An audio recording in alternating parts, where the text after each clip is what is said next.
এই মুহূর্তে গাইজ ম্যাচে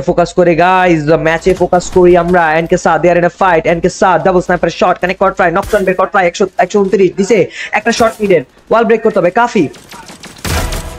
নকটন বের করে ফেলবে কাফি কিলটা নিয়ে ফেলেছে সাদো একটি নকটন বের করলো সাদো সেই কিলটা গ্র্যাব করে ফেললো প্লেস তাদের অবস্থা ভালো না তাদের প্লেয়াররা অ্যাটাক করছে এন্ড বাদ বাকি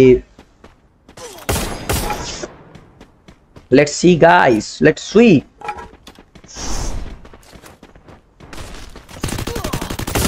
সামনে প্লেয়ার কাফি জোন নকটন বের করে ফেলবেন কিলটা নিয়ে ফেলেছে আর কেউ সেলিম রাব্বি হঠাৎ মাইকি 1v1 গেমস ফেরি তারাও আছেন কাফি তারাও কিন্তু লাইভ আছে ফুল দলটাকে নিয়ে Maisha Sajjad and everyone Radix Rafi তারাও থাকবে দেখা যাক হেড টু হেড ফাইট হবে কিনা তোমার আমি মারবো ভাই ফারদিন সেখানে নকটন বের করবে কাফি জোন ওয়ালের ভিতর ঢুকা ট্রাই এই মুহূর্তে তিনটা দল লাইভ আছে এন্ড সাদিয়া আদি ফারদিন এন্ড থান্ডার ভাই থান্ডার দেখো না ভাই চুপচাপ বই আছে ভাই কাইজেন 17 হীরা আছেন সাজ্জাদ আছেন মাইশা কাফি জোন তারাও লাইভ আছেন আদি সাদিয়া ফারদিন সামাদ মাইকি গ্রুপ এমুতের রেডিক্স রাফি দিমাশে হয়ে যাবে টেনকে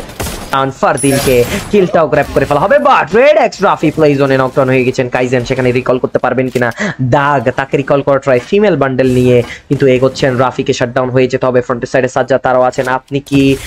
কইলেন আজকে নিউজ আসবে বাট কই সেটা ব্যান এর কোনো আপডেট আসলো না আনব্যানের আপডেট আসলো না আসবে ভাই আমি কি বলছি আজকেই আসবে কালকে থেকে শুরু আজকে রায় শুনানি এখনো শেষ হয়নি এই মধ্যে সামনে প্লেয়ার শট কানেক্ট করবে নকটন back try what a shot and charge and wipe out and the বুয়া